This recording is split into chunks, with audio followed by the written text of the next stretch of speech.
With the base roster of Mortal Kombat 11 more or less known, we can see amongst the cast a great deal of legacy characters, alongside a handful of surprise returnees and a few new faces. Mortal Kombat is a franchise that originated in the 90s and has seen new titles since its inception, and as such has introduced a great deal of characters in its time. We would like to use this video to explore two, perhaps lesser known characters, Jarek and Kai, and hopefully we can show you the appeal of the characters and their importance within the franchise of Mortal Kombat itself.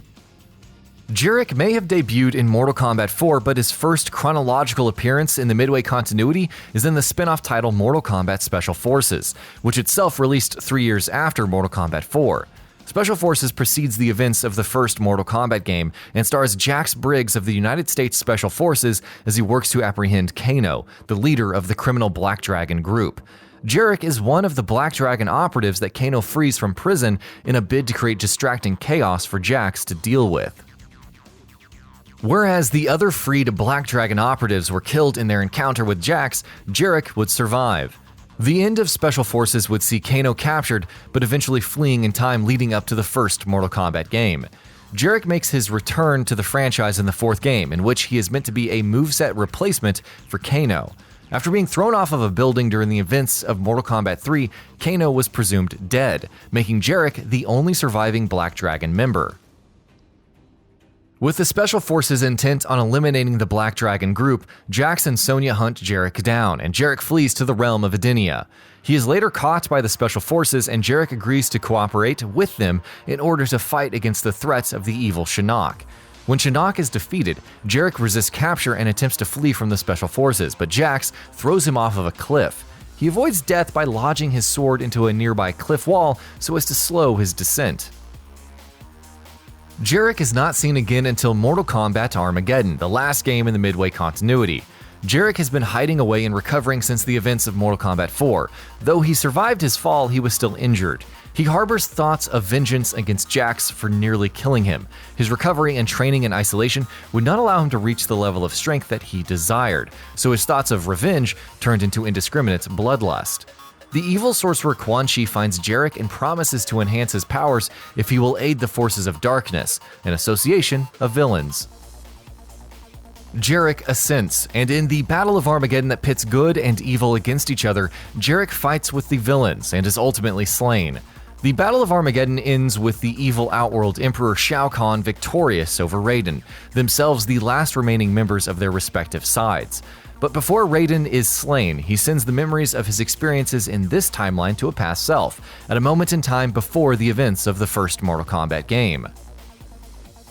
This founds the Netherrealm continuity and begins with Mortal Kombat 2011. Jarek, however, is not seen in any of the Netherrealm continuity games thus far. Jarek has a part in the Mortal Kombat 10 comics, which precedes the events of the Mortal Kombat 10 game. He is again a member of the Black Dragon and works alongside Kano, who has been in the employ of Kotal Khan. He maintains this allegiance throughout this short presence in the comics, and thus concludes his role in the Netherrealm continuity. Next, we will address Kai, who also debuted in Mortal Kombat 4. Kai's story is much different from Jarek's. He originally trained with heroes such as Liu Kang and Kung Lao in the White Lotus Society, a secretive martial arts order who selects members that will be able to protect Earthrealm from major threats. Kai, by definition, is meant to be a hero. The first we see of him in this story of Mortal Kombat is an encounter with Liu Kang while on a trip to America to recruit new Shaolin warriors.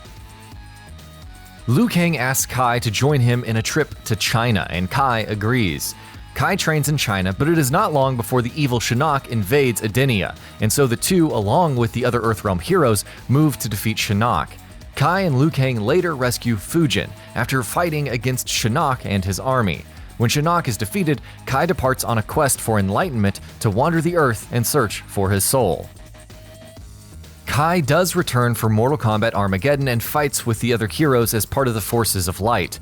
He is eventually slain in battle though, ending his involvement in the Midway continuity. Additionally, Kai has no presence in the Netherrealm continuity titles thus far. Jarek and Kai's trajectories, should they return in a Netherrealm continuity game, would be very different. Mortal Kombat 11 deals with time travel and the theme of characters' past selves encountering their current selves. Jarek is always going to be a villain, but it must be noted that Kano is returning as part of the base roster for Mortal Kombat 11. As the leader of the Black Dragon, we would perhaps expect to see Jarek working alongside with Kano's past self or current self to achieve whatever nefarious end that we would expect from a criminal like Kano. As for Kai, we would have to remember that he is an associate of Kung Lao and Liu Kang, and Raiden by proxy, who founded the White Lotus Society.